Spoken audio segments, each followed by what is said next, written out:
Welcome back. You're watching Hard Copy coming to you from our studios in Abuja. Well, my colleagues Lanre Lasisi and Seun Kimbaloye, who are both political correspondents. Seun was a senior political correspondent, and we also have Lanre Lasisi, who also covers the National Assembly, here. And we're looking ahead at how women are going to do in the APC convention, which is coming up tomorrow. Gentlemen, we've not talked about the role of money. We said we're going to talk about money. I interviewed on this program Aisha Osori, who was a member of the PDP. She came from civil society, one of the civil society organizations, and decided to run. She wrote a book on her experience, Love Does Not Win Elections. She told me she was able to raise 9,471,000 naira. That was how much detail she kept. She needed 15 million naira for just primaries alone, and I don't know, you know. But she told you what office she was running for. It was true, yeah. It was House of Representatives. House of Representatives, and it was just for the primaries. We're not talking about. So let's talk about money now. How much of a role do you think money is still played in our politics? And do you really think that women have the means to be able to get that much money to achieve their dreams? So the one big question we need to ask ourselves is that, do we need to spend as much money to be part of politics in Nigeria? So the answer will be no. So if you want to pick up... Are you already saying the answer is no? Pragmatically speaking, no, I'm saying really, yes, that should we be spending as much money? In an ideal situation. In Nigeria politics, the answer is that we should not be doing so. But we are. Yes. But yeah, so I mean, the ideal, we're not experiencing the ideal. Yeah. So, but what is happening is that to pick a form for some of the party position is about 500,000 naira. So that even scares people away. To go for governorship position to run for governorship primary in a political party in Nigeria, it's about 1 million naira plus. So you've not even talked about running in the race. You have not even won the ticket. You're not talking about galvanizing people already. You're just talking about delegate election, and you're going to be spending as much money. Let me give you an idea of just why some of these things are expensive. You're going to be having over 6,000 delegates of the APC on ground in Abuja. Some of them are not sponsoring themselves here.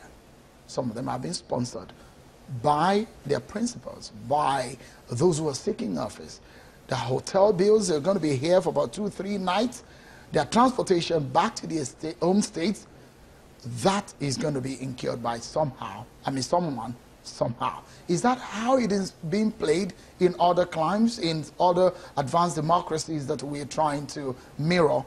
I don't think that is exactly how it's being played. And so money scares people away from participating in Nigeria's politics. Not just women now. But not just women. So it's a general phenomenon which plays itself out in Nigeria. So you mentioned Aisha Osori, we'll spend about over 9 million naira just for primary of House of Representatives. We have 360 seats in the House of Representatives. So you imagine, so if one person out of 360 is spending about 10 million naira. 360 so on the average, I mean, because we're just looking at the seats in National Assembly. Yes. You're not looking at how many people are vying for that particular seat. And mind you, a House of Representatives seat in some states is just about 2.5 local government or 3 local government areas. Now, I would also like to bring up the fact that you need to tie this to the way our party structures and party system runs in the country, because I think that's a major problem with the way things are done. In other climes, how does a party raise funds? Party membership, party dues, and all that. In this country, most of the people who are party members don't pay dues. They don't pay dues. So a party has to look for other means. The governors run it, and people blame them at the end of the day and say they're too powerful. So when you come as an aspirant, you want to get involved, you're going to now meet the party hierarchy from the lowest level up. And you know, in Nigeria, politics is one of the biggest businesses. When politics happen, some money finally trickles out. Because you want it, you need to You need to meet people. You need to talk to people. So these are some of the reasons. And I think you've touched on it when you say it's not only a female challenge. In terms of money. In terms of raising funds. Yeah. Even those, the male will have to raise funds. So for each woman that says, I want to step into the ring, you need to consider that. And then that's your first test of popularity. Are we also to blame? Because, I mean, it would seem that we have an uncanny way of projecting the men as well. You talked about how women, you know, make a huge number of delegates, but I would not see tomorrow, and it's a bet I'm willing to take with you, Sheon, that you'll be interviewing more women than men tomorrow when you're talking to delegates. Because we're talking about women today now, maybe we'll pay attention and looking out for the women. Frankly speaking, I've been a journalist for over a decade, and a lot of women are shy. Which is another frankly problem. speaking. I'm not shy. In politics now, women are oftentimes very shy. On the floor of the House of Representatives, sometimes, Larry Minot, you find the women who are very vocal, they speak up.